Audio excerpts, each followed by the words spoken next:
Bonjour à toutes et à tous, au programme du JT des réseaux de cette semaine, nous ferons un bilan des contrôles effectués par l'ACP auprès des intermédiaires d'assurance et les points clés qu'ils peuvent améliorer. Enfin, nous évoquerons l'actualité du groupe Humanis.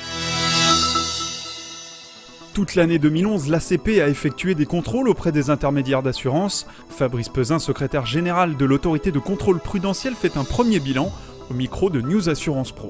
Au niveau du contrôle des intermédiaires, il y a à la fois les sujets traditionnels qu'on peut rencontrer lors des contrôles, sujets traditionnels que sont parfois les problèmes d'immatriculation à l'ORIAS, les problèmes parfois de champ d'application de l'assurance de responsabilité civile professionnelle de l'intermédiaire qui n'est pas nécessairement toujours bien adapté aux activités de l'intermédiaire, ce qui peut mettre en danger à la fois les clients et l'intermédiaire lui-même. Donc ça, c'est des sujets classiques. On voit évidemment arriver quelques petits problèmes sur toute la législation qui a été introduite et qui est rentrée en application à partir de 2010, notamment les conventions producteurs-distributeurs pour la validation des documents publicitaires.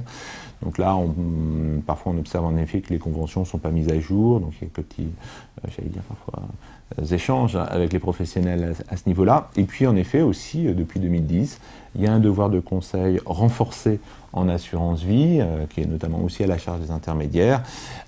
Il faut s'enquérir de l'expérience et des connaissances en matière financière du client. Donc c'est un renforcement par rapport à ce qui était fait antérieurement. Et là aussi, il y a un dialogue, entre les professionnels et la ACP. Et lors des contrôles, on essaie de faire rectifier, le tir au niveau du professionnel.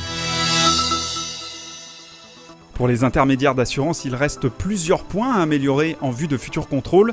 Isabelle Monin-Lafin du cabinet Astrée Avocat revient sur les notions importantes à revoir. Il reste pour nous 3 points cruciaux qui doivent attirer l'attention de nos professionnels de l'intermédiation, je dirais quel que soit leur niveau d'activité ou la catégorie de risque qu'ils gèrent dans le cadre de l'intermédiation.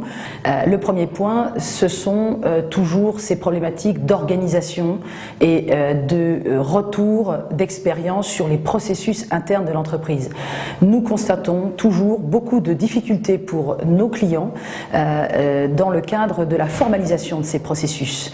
On essaye de leur faire comprendre qu'il n'est pas utile d'entrer dans des niveaux de complexité très élevés, mais que la connaissance de leur contexte, la connaissance de leurs collaborateurs, la connaissance parfaite de leurs clients est un gage de professionnalisme et une garantie de pouvoir présenter aux autorités une entreprise et des processus, je dirais quels qu'ils soient, dès lors qu'on est en mesure de les justifier.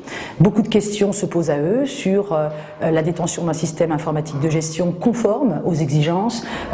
Beaucoup de questions se posent à eux par rapport à la notion de que dois-je faire pour rendre des comptes aux autorités ou à mes fournisseurs. Toutes ces questions-là seront le travail, à mon sens, important qui devra être entrepris dans l'année 2012. Le troisième point, qui reste complexe pour nos clients et qui reste encore peu maîtrisé, c'est cette notion de rendu, c'est cette notion de reporting. Et c'est aussi Solvabilité 2, qui aura des impacts sur l'activité d'intermédiation, qui va intégrer dans nos entreprises intermédiaires cette notion du reporting. Alors, au travers de tout cela, on évoque des notions qui peuvent être très déroutantes pour des petites entreprises, mais je crois que l'enjeu est bien là. Il faut arriver à faire de la pédagogie pour convaincre ces professionnels qu'ils tiennent le marché de demain, selon moi. Ils tiennent effectivement la clientèle de demain, qui est une clientèle de proximité, y compris lorsqu'il s'agit d'entreprises de taille moyenne ou importante, mais que cette clientèle ne pourra pas être maintenue dans la sphère de ces petites entreprises si elles n'ont pas conscience que la professionnalisation est la garantie de leur survie et de leur capacité à prendre des parts de marché. Enfin, il y a quelques jours naissait le groupe paritaire Humanis, l'occasion pour son président, Michel Keller, de revenir sur la politique de courtage de l'enseigne.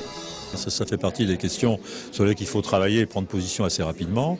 Bien évidemment, on a des courtiers partenaires, on a une politique de courtage à repréciser, redéfinir, mais pour organiser notre partenariat de manière intelligente avec nos partenaires courtiers. Sur la distribution, ce qu'on peut dire, c'est que justement l'intégration ou la mise en commun de notre pôle mutualiste avec le pôle paritaire nous permet d'avoir une implantation qui couvre l'ensemble du territoire national, avec près d'une centaine d'agences, et que bien évidemment c'est un atout pour le futur groupe qui sera un atout commun pour l'ensemble de nos activités.